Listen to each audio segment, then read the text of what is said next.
guys, welcome to another episode of Raj Talks Games. I'm Raj, and today we're going to talk about games that I have either currently playing or I have been playing recently.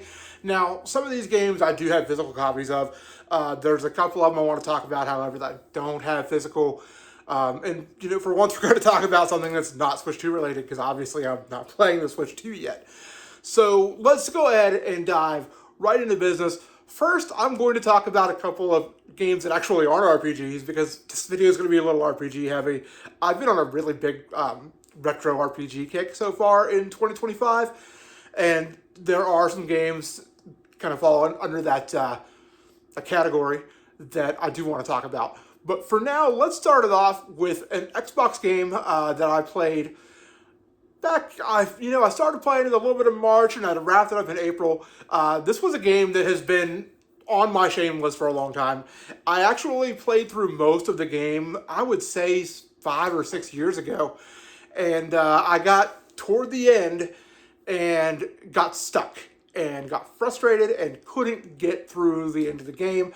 That's Banjo-Kazooie. So this is an N64 classic 3D platformer. A lot of people consider this to be the best 3D platformer on the Nintendo 64, and if I'm being honest, they have a great argument there. So Banjo-Kazooie, the camera is your worst enemy, but that can really be said about a lot of the 3D platformers of that time period. So obviously you are Banjo the bear, joined by your bird-brained friend Kazooie as you make your way through Gruntilda's lair to try to rescue your sister and save the day. So I think I agree personally. As much as I love Mario 64, I think Banjo-Kazooie, you have to make the argument that at the very least, it's at least on par with Super Mario 64 in terms of quality. This is a game that I like the progression throughout, because unlike in Super Mario 64, you feel yourself getting more and more skilled at this game as you go along, in terms of you're getting new abilities as you go. You're getting more health as you unlock honeycomb pieces, things like that. And, you're upgrading the amount of eggs you can shoot and hold. And, it definitely is a different experience than Super Mario 64 in a lot of ways, but it's also a more satisfying one in others. And like I said, that progression system that you don't find in Super Mario 64, where sure, you unlock the Metal Mario cap, the wing cap, things like that throughout. But, those are just limited power-ups that you get on some levels, and you use them and they're gone in 30 seconds. Whereas in Banjo-Kazooie, when you learn a new move, you're going to continue to carry that and use it throughout the entire rest of the game. In fact, in the final boss fight, and I know this is kind of spoilery, I guess, but guys, this game has been out since 1997, so I don't know that I really feel bad about spoilers here. But in that final boss fight, you have to use every move in your arsenal in order to beat that game. So, for me, finally getting, and I didn't quite 100% this. I think I had I think I had all of the jiggies, but there were a few notes that I didn't collect. But I was really close to the 100%. I know I didn't unlock the cheats, but, I just didn't look for them. So when I had played this years ago, mind you, I never had this as a kid on the N64. The first time I played this was probably on the Nintendo Wii, on the Nintendo Virtual Console for the Nintendo 64. If not that, then it was probably the Xbox 360, Xbox Live Arcade version. This was actually the rare replay version that I had played. So it has some nice quality of life adjustments. For example, like when you die in the original Banjo-Kazooie on the Nintendo 64, you lose all your notes. Whereas, at least in the Xbox Live version, those carry over. So you don't have to go through and collect all the notes again every time you die. And there are a few levels that get a little more difficult, where it's definitely nice to not have to worry about going back and getting those again. Simply because, you don't have time to get 100 notes every time you're going into a level. It can be time consuming. There's a lot of backtracking that you maybe don't need to do. When I played this again 5 or 6 years ago, and I tried to do a full playthrough, when I did that playthrough, I actually got stuck at Grunty's Furnace Fun, which was like the game show. I guess you'd call it a level. It's after you finish all the levels before you go on to the final boss fight. I just couldn't get through it. And to be truthful, I definitely struggled getting through that on this playthrough. But I made it. I got through it. Bottle boss took me a few tries because, again, you have to use everything in your arsenal to get through there. But eventually I did it. I crossed that game off the shame list, and I was very happy to finally beat Banjo-Kazooie.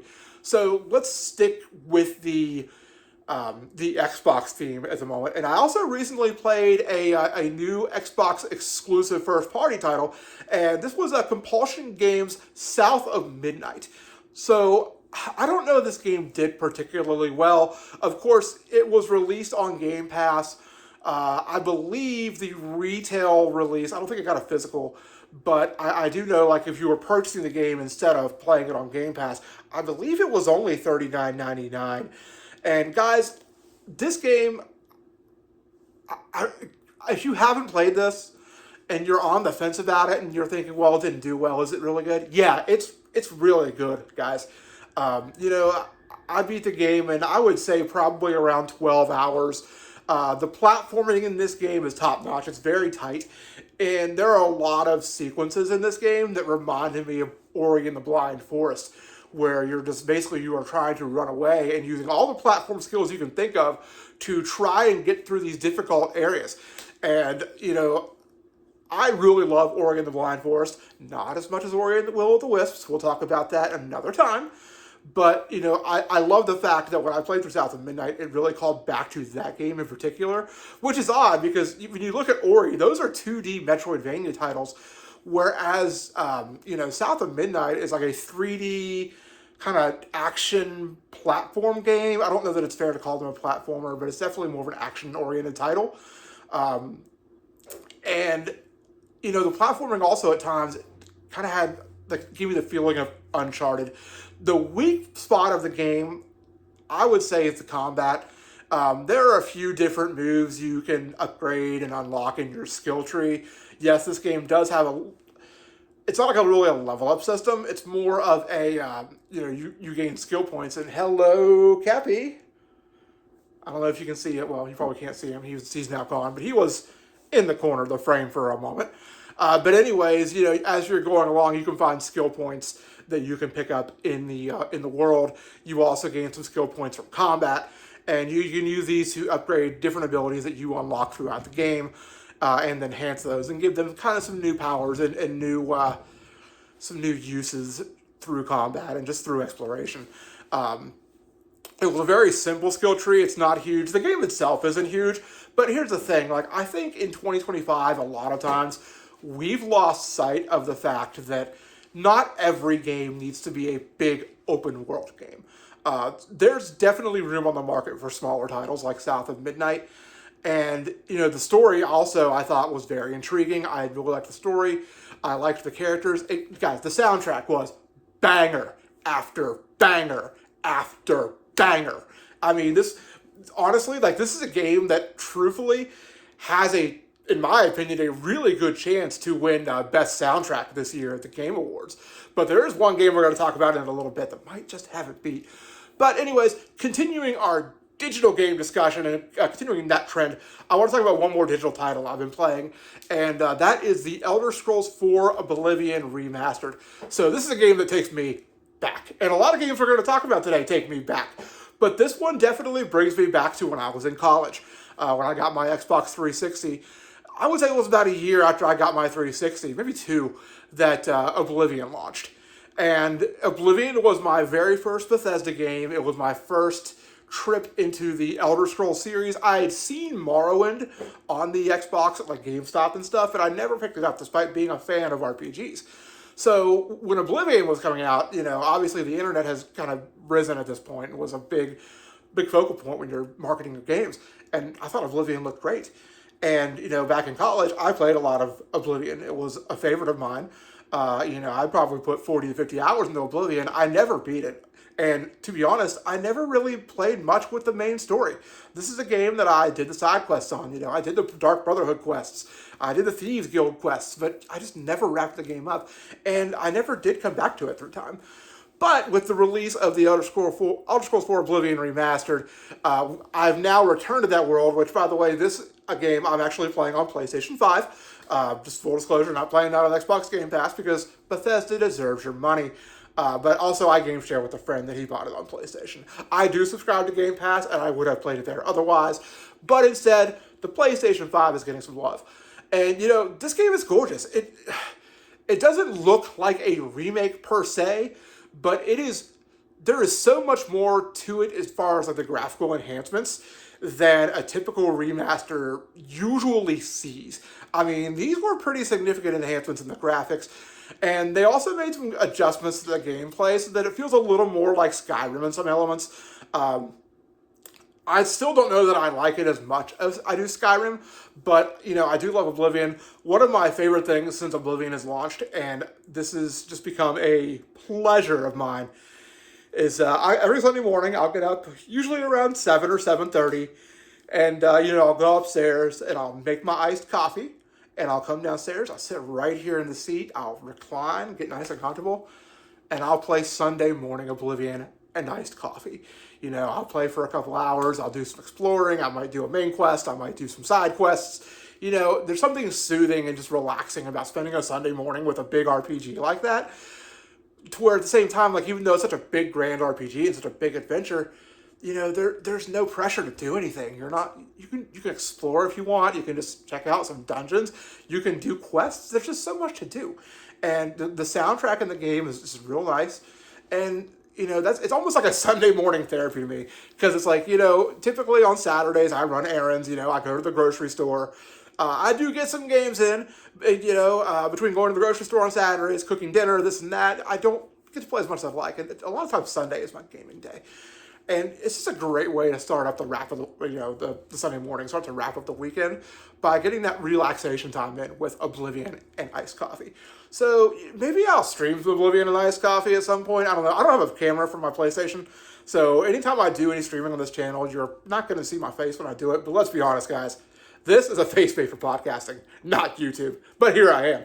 So definitely Elder Scrolls 4 Oblivion. I'm loving it so far. I'm looking forward to continuing. So let's get down to some more games that I've actually beat recently. And I want to start with, and these were first time plays for me. Like I said, I love RPGs. I grew up with PlayStation. Super Nintendo was my jam when I was a kid.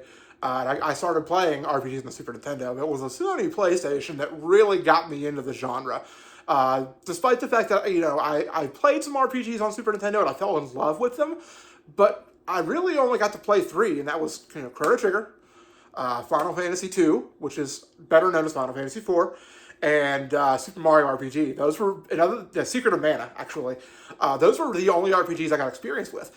And these two games I'm going to talk about here, these are actually games that, even though I played a lot of RPGs on the PlayStation, and I do mean a lot of RPGs on the PlayStation, I somehow missed these games until the remaster came out, and that is Suikoden 1 and 2 Remastered. So I did not understand the ride that I was in for when I picked these up. So these are, I don't want to call them like super serious RPGs, because yeah, the storyline is serious. It took a darker turn than I was expecting.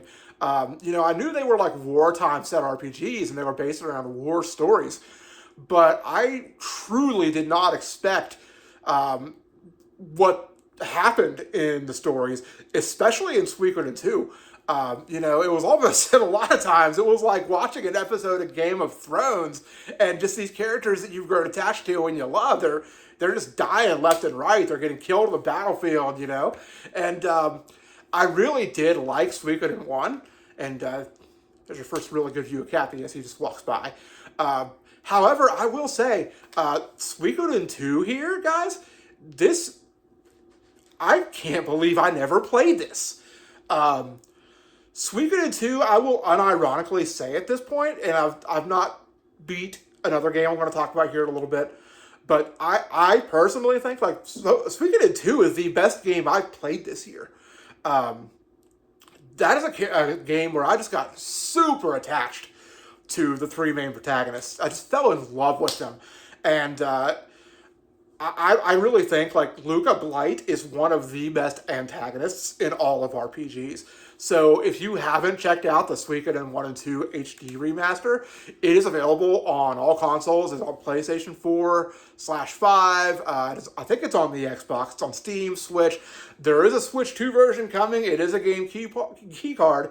There is no upgrade path, however. So if you want to play the Switch 2 version of that, you got to shell out the full amount. I don't know that there's going to be any gameplay improvements or any graphical improvements to that. I wouldn't imagine so. It's a remaster of a PlayStation game, but it is coming. Next up I want to talk about, this is a game I'm currently working on, and that is the Lunar Remaster Collection. And yes, if you play through the whole game, it is indeed Lunar, not Lunar. I always grew up thinking it was Lunar, but you find out as you go through the games, it's actually Lunar. And so these games, actually, I did play these as a kid. I remember going to Video World, which was our local video game rental store when I want to say in 8th or 9th grade. I was probably in 8th grade. And I may have had an enhancement item on my PlayStation. Excuse me. I don't know what happened there. And I may have been able to, back up games on CDR or something like that. I don't condone this, by the way. Emulation bad. Anyways, my local Video World had several JRPGs, and one of them that I picked up early on and just fell in love with was Lunar Silver Star Story Complete. It's the story of Alex and Luna, and Alex is on his journey to become the Dragon Master and essentially protect Luna, protect those he loves, save the world. I actually, just as of recording, I just finished that last night, the remaster of the first Lunar game. I thought it was great. The ability to speed up battles was a very welcome addition in that version of the game. If I had one complaint about the remaster, I wish that it would have had like an autosave built into it somewhere, just for convenience sake. You can save anywhere you want, but every once in a while you just fall into a battle you weren't necessarily prepared for, and you die. So, as far as that's concerned, it happens. The game is more difficult than I remember, actually. The boss fights really gave me a decent challenge in the game. And I wasn't like running from battles or anything. I was fighting everything that came into my path. Sometimes it felt like it was a bit of an MP slog. Like I was always running that MP for Nash and for Mia. And then towards the end of the game, I was really running out of MP with my healer, Jessica. And anybody who's played those knows, like in those final battles, you've got to have your healing. Anyways, it's a great game. As far as Lunar 2 is concerned, I remember also when I was a kid, I was in high school at the time, I put an original copy of Lunar 2 Eternal Blue Complete. They had it at Walmart brand new. I put it on layaway and picked it up a few months later because I had to save money, guys. I was a kid and I didn't want it to sell. And I remember playing Lunar 2 as a kid. I truthfully don't remember a lot about it. I haven't started the Lunar 2 remaster yet, simply because, like I had said earlier, I just beat Lunar 1 last night. Let's see, this video is probably going to go out on, it's going to go out Saturday or Sunday. I beat this Thursday evening. So I will more than likely go ahead and start up the Lunar 2 remaster this weekend. I'm actually going on vacation here in just a little over a week and a half. And that's probably a game, my wife and I are going to Disney World for my 40th birthday. That's probably a game that on the car trip down and back, going to get a lot of playtime. The final game that I'm currently playing, and then I want to talk about one that's on my docket that I'm going to play very soon, is this is a massive contender for Game of the Year so far. And from those of you who know me, and those of you who have met me through these videos, you've already known, obviously, I like RPGs. And this game, I had been following it since last year, and I always thought it looked really cool. I decided I was going to hold off. Like, I wasn't going to get this game. And then Justin got the game, and he started it. And that very same day that he started, he's like, hey, you have to play this. Like, you have got to play this game. And that is Clair Obscur Expedition 33. So this is another one that the difficulty has kind of surprised me on. I've not completed the game yet, actually. I'm near the beginning of Act 2. I've only gone through the first area in, maybe 2 areas of Act 2. And this is another one, like, immediately, like, I knew those characters for 20 minutes in like the prologue, and I was already just devastated emotionally by things that were happening. Like, it's a game where you immediately get attached to the characters. And the storyline is very intriguing. It's very dark. After talking with Justin the other day, to me, I get like a little bit of a Dark Souls vibe. I don't want to see like a turn-based Dark Souls, but like the art style in a lot of ways is similar to a Souls game. When you rest at your expedition flags, the enemies get, you travel toward, but the enemies respawn. And you have to rely a lot in battle on the dodge and parry system, which, guys, I'm terrible at parrying, gotta be honest. But since I'm a wuss and I play games to relax and not to challenge myself most of the time, I'm playing on easy at the moment. So fortunately for me, I'm not getting devastated by like a single attack if I don't dodge or don't parry. So far, like the characters are great. Mael, I've managed to already make her this is absolute, like, she's just a powerhouse. I've already respec'd her once. I kind of started off as a glass cannon kind of build. And then CL, like, I've already gotten her to where I've kind of mastered her combat system. But, like, every single character in the game kind of has their own unique combat mechanics. And there's a lot of strategy that goes into using them properly and being able to be effective with them in battle. The game's about 25 hours long. I'd like to finish it before I leave on vacation here in a couple weeks, but I don't know that I'm going to make it. But I'm certainly going to push and try. So finally, this is another game that I'm getting ready to start, actually. I have not played this yet.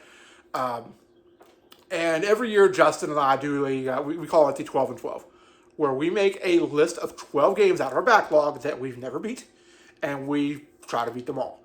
Typically, we beat like 2 of them. I've done a little better this year with it. And this is actually the first game in the series where I have beat the entire rest of the series, but I've never beat this one. And that is the original Shantae. So Shantae is a Metroidvania game. This was originally released on the Game Boy Color. It is extremely rare and expensive. It was a very late release on that handheld. You don't find it even loose typically for, even finding a loose copy of that game, you're going to pay hundreds of dollars. But our friends at Limited Run, they did this physical release for PlayStation and for Switch. So you can still get the first one pretty reasonably priced. If you're a Switch owner and you want Pirate's Curse, good luck. I picked up a copy of too many games last year. I spent $300 on it. That's another video, guys. I'm not saying I'm proud of the decision, but I'm proud of the purchase because I have the whole series now. So this is another game I'm saving for this trip. Simply because it's kind of like a simple platformer / Metroidvania. I know it's going to be a shorter game. I know it's a game that I can wrap up pretty easily just on that trip. And it'll be a nice break from playing Lunar 2. So that I'm not playing an RPG pretty much the entire time as far as when I'm gaming. Realistically, I'm not going to play a lot of games on the trip. I always say I'm going to play this and this and this and this and this on the drive down and back. And, in the hotel room in the evenings, like at Disney, I'm like, yeah, I'm going to go back to the room and I'm going to play this. And then if you've ever been to Disney, it's exhausting. And you get back to your room and you've walked 6 miles that day and you've been up since 6 a.m. and you stayed in the parks until 10 and you're like, I'm dead. So that being said, I'm hoping to get some good progress on this on the trip. And that's the final game that I'm currently playing / about to play / just beat. So, guys, that's it for today's video. Please like, comment, subscribe. You'll also find a link to the Discord in the description of the video. So, until next time, we'll see ya.